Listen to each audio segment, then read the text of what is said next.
Howick, when did you come to Harlow and why did you stay?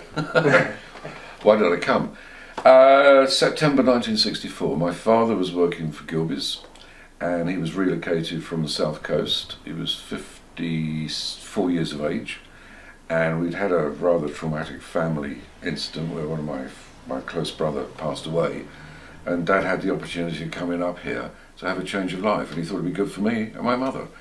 So we drove up pre-motorways through the tunnel, up through the country lanes, and we appeared in Harlow town centre. And my first experience of Harlow was the gas board on the right, the post office on the left, and the market square.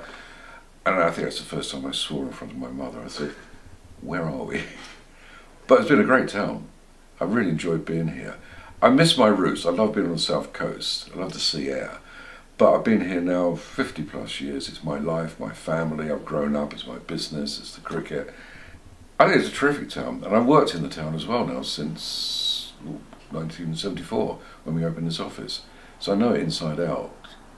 I've been a critic of the town on many occasions, but I like the place and I've really enjoyed living here. What is it you like about the place, and as a critic, what would you maybe change? I think the tragic loss of historic buildings in the 50s was criminal neglect. Mark Hall, the demise of Kingsmore House, losing Moore Hall, and lots of other fabulous buildings. I'm sure they created a bit more space around these buildings, like Passmore's house, but how that's been neglected. It's tragic. I know it's modern, it's new, but we shouldn't forget the past. And losing those houses, I think, is the biggest error that they probably made when they designed the new town. And we've just conducted an interview about the history of the cricket, which we can interplay here, but do you enjoy your role in the cricket club as being part of a community? Oh, without doubt.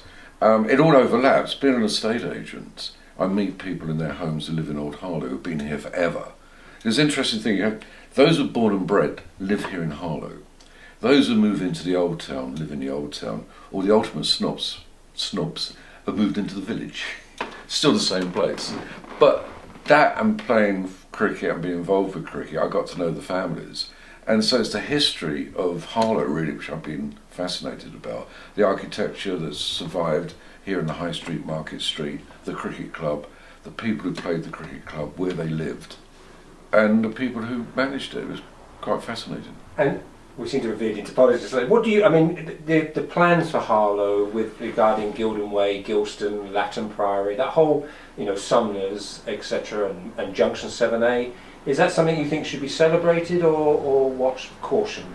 I think watch cautiously. Harlow must expand. It's a vitally important location for all the motorway connections. We're on the M25, 3 airports if you include the City Airport and Heathrow and Stansted. Luton's not far away. It's a geographically very important position.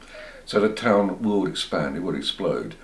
I think a big mistake is when in the early 80s they didn't continue the 414 across the top of town through the back of Pishbury to where the junction 7A is going to be now. It's the right place to put it, but to bring the traffic down through Old Harlow is nonsense. It's gridlock from the station to the motorway down the road here. You can't move after about 5 o'clock, all because they ran the 414 through Harlow. Absolute madness. But either way, you came here and you're staying. I'm not going anywhere. Alan, thank you.